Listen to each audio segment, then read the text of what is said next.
మంచిగా ఉందా? ఎక్కడేశారు? ఉన్న రోడ్లే గుంతలు బూచిలా పోతున్నారు. విలేజ్లో చూడండి ఒకసారి, ఏదైనా కొంచెం పల్లెటూరులో ఏం చేశారు? ఎవరన్నా ఏదన్నా టీడీపీ కానీ జనసేన కానీ వచ్చి మీటింగ్ పెట్టుకుంటా అంటారు. అవునా? మీరు సంక్రాంతికి విలేజ్కి వెళ్తున్నారని చెప్పి బయట హైదరాబాద్ నుంచి వస్తారు కదా, అబ్బా మా తెలంగాణ మంచిగా ఉన్నాయి, ఆంధ్ర ఇలా రోడ్లే ఉన్నాయి, అప్పుడు కవర్ చేసి ఉంటారేమో. అవి మనం చెప్పలేం కదా. అంటే ప్యాచ్ వరకు ఎన్నాళ్ళు నిలుస్తుంది అంటారు? నిలవదుగా. అభివృద్ధి లేని రాజకీయం, ప్రజలకి హెల్ప్ చేయని రాజకీయం కూడా అలాగే ప్యాచ్ లాగే నడుస్తుంది కదా. అది ఎన్ని రోజులు నిలబడదు కదా. మారాలి ఏమో, మేము కూడా సీఎం మారాలని చెప్పి అనుకుంటున్నాం. ఎవరు కావాలనుకుంటున్నారు మరి? మేము టీడీపీ కావాలనుకుంటున్నాం. అయితే జనసేన మరి ఇద్దరి మీద ఎలా ఉంటుందో తెలియదు. ఇద్దరు వస్తే బాగుంటుంది అని అనుకుంటున్నాం. మరి ఎలా ఉండిద్దో, వాళ్ళు రేపు ఏదన్నా గ్యాంబ్లింగ్ చేస్తే అది మనం ఏం చేయలేము. ఏమో మరి ఇస్తా అని చెప్తున్నారు. మరి ఫస్ట్లోనా ఇస్తే బాగుండిద్దని, మేము కూడా బాగుంటుందని, కాపులు కూడా కొంచెం సీఎం అయితే మంచిగా ఉండిద్దని. నేను కాపులే, నేను కూడా సీఎం అయితే మాకు కూడా కొంచెం ఒక రేంజ్ ఉండిద్దని నేను అనుకుంటున్నాను. అంటే అభివృద్ధి కోసం కోరుకుంటున్నారా? కాపులు సీఎం అవ్వాలని స్వార్థంతో కోరుకుంటున్నారా? చెప్తా.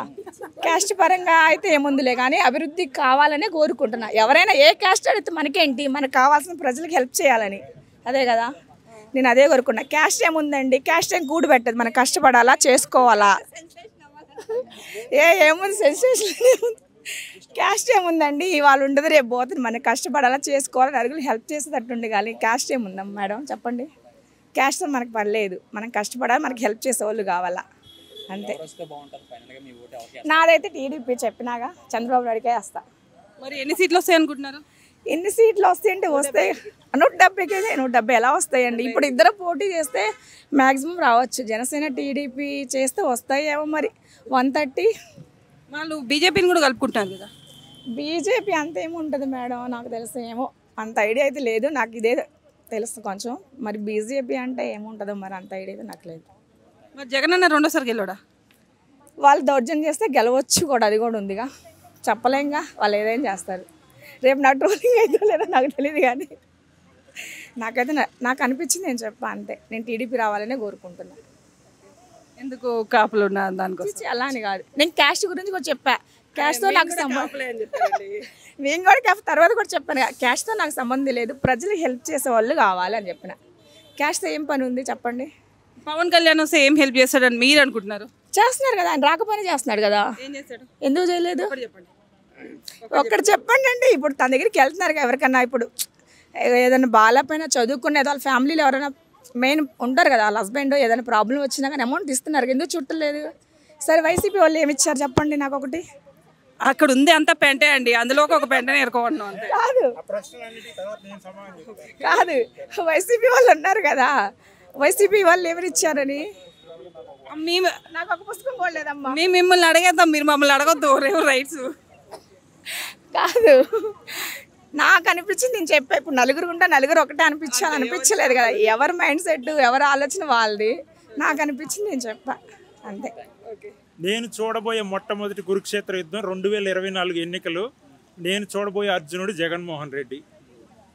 150 పోయినసారి వచ్చాయి, ఈసారి 150 వస్తాయో రావో నేను చెప్పలేదు. ఎందుకంటే శత్రువులందరూ కలిపి ఒకటవుతున్నారు కాబట్టి 100 నుంచి 120 వరకన్నా రావచ్చు. కానీ ఎప్పుడైతే వీళ్ళు విడిపోతే మాత్రం 175కి 175 కూడా వచ్చే అవకాశం ఉంటుంది. కుప్పంలో కూడా చంద్రబాబు నాయుడు గెలుస్తాడా లేదా అనే సందేహం ఉంటుంది. కానీ వీళ్ళందరూ ఎప్పుడైతే ఇప్పుడు బీజేపీతో కూడా కలవటానికి ప్రయత్నాలు చేస్తున్నారు. ఒకవేళ బీజేపీకి ఎక్కువ ఓట్ పర్సంటేజ్ లేదు, కానీ బీజేపీ సెంట్రల్ గవర్నమెంట్లో ప్రభుత్వంలో ఉంది కాబట్టి ఎలక్షన్లప్పుడు ఎలక్షన్ మేనేజ్మెంట్ అంటే అధికారుల్ని ట్రాన్స్ఫర్ చేయటము కొన్ని విధాలుగా వాళ్ళకి అడ్వాంటేజ్ ఉంటుంది కాబట్టి. అంటే ఇప్పుడు ఏం లేదన్నా, ఇప్పుడు పార్లమెంట్ ఎలక్షన్స్, అసెంబ్లీ ఎలక్షన్స్ రెండో వస్తున్నాయి. బీజేపీకి ప్లస్ పాయింట్ అయితే ఆంధ్రప్రదేశ్లో అయితే ఏమి ఉండదండి. కాకపోతే ఆంధ్రప్రదేశ్లో ఎవరు గెలిచినా బీజేపీకి రాజ్యసభలో కానీ లోక్సభలో కానీ బిల్ పాస్ చేయడంలో అవసరం వచ్చినప్పుడు రెండు పార్టీలు కూడా టీడీపీ కానీ వైసీపీ కానీ రెండు సాయం చేస్తాయని నాకు నమ్మకం. ఎందుకంటే ప్రతి రాజకీయ పార్టీ కూడా కేంద్రంలో ఎవరుంటే వాళ్ళతో సన్నిహితంగా ఉండడానికి ప్రయత్నిస్తారు. కాబట్టి ఏ పార్టీ గెలిచినా బీజేపీకి సపోర్ట్ చేస్తుంది, కానీ బీజేపీ వలన ఆంధ్రప్రదేశ్లో ఏ పార్టీకి పెద్ద ఉపయోగం ఉండదు. ఆటలో అరటిపండు లాగా ఉంటుందండి. అరటిపండు ఎందుకంటే తెలంగాణలో మట్టి మీద పాలేరు నుంచి పోటీ చేస్తానని 119 నియోజకవర్గాల్లో పోటీ చేస్తానని గట్టిగా మాట్లాడి కనీసం ఎన్నికల టైంకి తను కూడా పోటీ చేయకుండా పార్టీని ఎత్తేసి ఆంధ్ర వెళ్ళిపోయింది. అటువంటి అంటే మాట మీద నిలకడలేని మనిషి ఎక్కడ కూడా ఎవరు నమ్మరు. ఉదాహరణకి పవన్ కళ్యాణ్ గారు లానే షర్మిల గారు కూడా ప్రవర్తిస్తూ ఉన్నారు. ఎందుకంటే పవన్ కళ్యాణ్ గారు ఎప్పుడైతే ఆంధ్రప్రదేశ్లో 4 రాజకీయ పార్టీలు, పెద్ద రాజకీయ పార్టీలు కాంగ్రెస్, బీజేపీ, వైసీపీ, టీడీపీ ఉన్నప్పుడే జనసేన పార్టీ పెట్టారు. 4 పార్టీలు ఉన్నప్పుడు ఒక కొత్త రాజకీయ పార్టీ ఎవరన్నా పెడితే దాని ఉద్దేశం ఏమై ఉండాలంటే ఆ 4 పార్టీల వలన ప్రజలకు ఎటువంటి ఉపయోగం లేదు, నేను వస్తే వాళ్ళకి న్యాయం చేస్తాను అనుకున్నప్పుడు ఒక కొత్త రాజకీయ పార్టీ పెట్టాలి. ఈయన రాజకీయ పార్టీ పెట్టి ఈయన పార్టీ వలన ఈయనకే ఉపయోగం లేదని తెలిసి వచ్చిన తర్వాత నాకు చంద్రబాబు నాయుడు గారి పాలన చాలా బాగుంది, టీడీపీ పాలన చాలా బాగుంది అని చెప్పి టీడీపీకి ఎప్పుడైతే తను మద్దతు ఇస్తున్నాడో తనకు తానుగానే జనసేన పార్టీ అవసరం లేదు, నేను సీఎం అవసరం లేదు, చంద్రబాబు గారు ఉంటే చాలనుకున్నప్పుడు ఆయన అవసరం లేదని చెప్తున్నప్పుడు ఆయన గురించి మాట్లాడుకోవడం మనం కూడా అనవసరమని నాకు అర్థం. అంటే ఇప్పుడు పవన్ కళ్యాణ్ పాత్ర ఎలా ఉండబోతుందన్న 2024లో? తనకి 25 ఏళ్ళ వరకు నేను కూడా పవన్ కళ్యాణ్ అభిమానినేనండి. ఇప్పటికి కూడా సినిమా పరంగా చూస్తాను.